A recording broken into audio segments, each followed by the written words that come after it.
Yeah, how you doing, everybody? Steven Campbell, Low Carb Steven, also known as Steven Campbell from Steven Campbell Fitness and Bodybuilding. Welcome to my Ketogenic channel. Talk about low carb diets, lifestyles, whether or not they're worth the hype and if they're good for you. Question and answer time. You ready for some questions? Because I got some answers. It's my first one, but if you have questions, let me know. As a side note, if this is something you want to attempt and you don't want to do all the math by yourself, I will give you full consultations with a month of one-on-one. Just email me at the link in the description below. That is a consultation. It's different than free questions and answers, which I do on the channel also. But if it's something you want to do, I'm here for you. Let me know. All right, so we're going to talk about, we have 4 specific questions. 3 of them come from one user who's starting his diet very soon, and the last one comes from one person. I'm not going to use names, although I guess they're okay because they asked them publicly, but I don't have the names written down. Number 1, first question. Do I need keto strips? So, for those of you guys not aware, keto strips detect ketones in urine. So essentially what you're going to be doing is peeing on something about this big, not that thick, it's a little strip of paper, and it's going to detect whether or not you have ketones in your urine. So when you break down your fat for fuel and lack of carbohydrates, that's what happens. Ketones are released, and those go in to fuel your muscle tissue and most of your body, with the exception of your brain, and I think some parts of the heart actually have to work off of fat, cholesterol, and what have you, but it doesn't matter.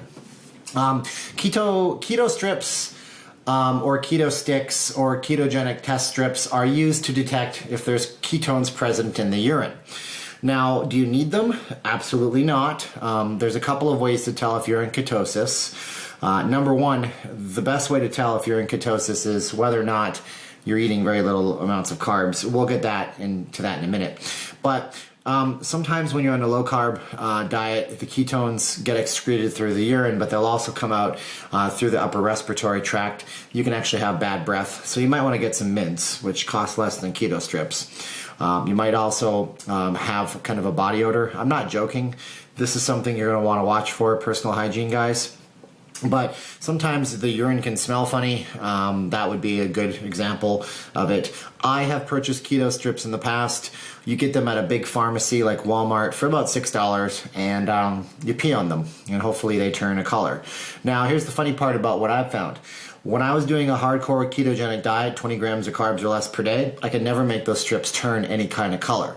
I weigh 170 pounds. There's no way on 20 grams of carbs or less a day that I wasn't in ketosis, but I just never got them to work for me. But when I added alpha-lipoic acid, which is another video for another day that we'll talk about, I got them changing all sorts of colors. They were going all sorts of dark brown. So I don't know if it was that I was just an extra mode of burning fat when I added ALA. Maybe, maybe not. You don't need them. You can skip them. But if you want to see if they work, get them. They're $6 for a bottle if you live in the United States at least. Number two. How will I know if I'm too low on carbs, if that's even a concern? Well, the whole point of going into ketosis is a lack of carbs.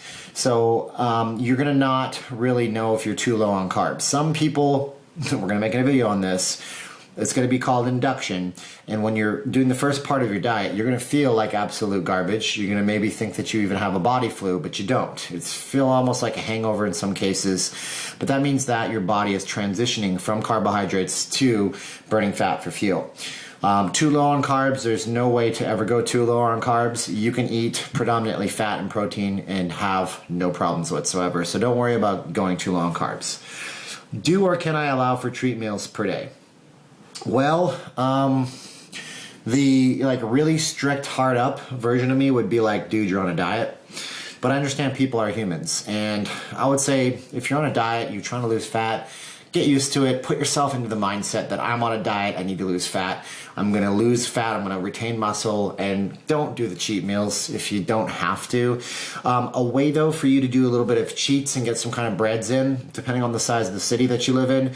Some places have low-carb bakeries, which will sell you good stuff. I'm not talking about the low-carb stuff you buy at the big grocery store that has all sorts of crap in it that are like sugar alcohols. That's not the same thing. No, I mean stuff that has a lot of high fiber ingredients where the net carbs are not going to impact you so much. I like to do flat out wraps. I talked about them on my other channel once. I think the net carbs is like 5 per wrap. But even then, on the first phase of your diet, you need to be very low on carbs. So I'd say try not to do cheat meals If you can't stand it, do it. But if you're going to work out, do your cheat meals right before a workout. You'll burn through those carbs during the workout, but your cheat meals should still be no more than 20 grams, 30 grams of carbs. Okay, you're doing low carb for a reason.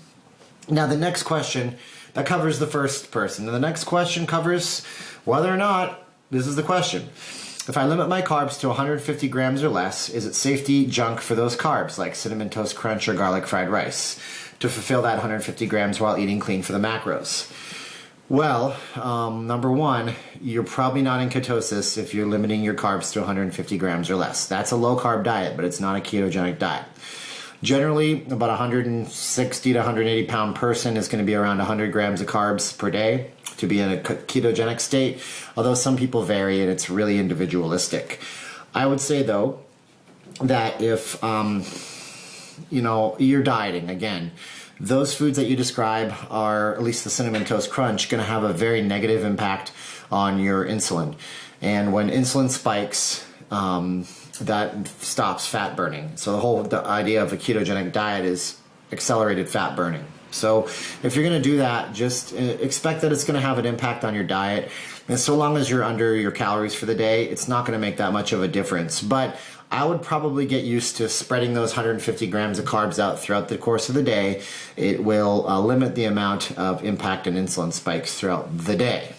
Then again, everybody is different. So try it. And if you find that you're not losing a lot of weight, then change it. Don't eat that stuff. I like to control my food. Some people absolutely need their sweets, and that's to each their own, to be honest with you guys. And if you really need your sweets, try some of those things I mentioned that are junk, but limit them severely. For example, I have with me Mentos gum.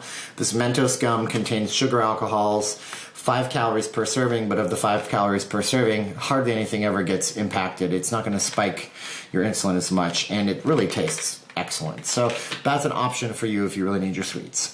So, question and answer. You have questions, I had some answers. Like, share, subscribe to the channel. Thanks to everybody who sent me questions. I hope that this channel will be successful for y'all. And whatever you're doing out there, if you feel the need to ask a question, don't worry, that's how you get excellent at everything. So, Stephen Campbell, Low Carb Steven channel, logging off until another video. I'll do a couple per week. So that's your schedule for now. Thanks guys, bye-bye.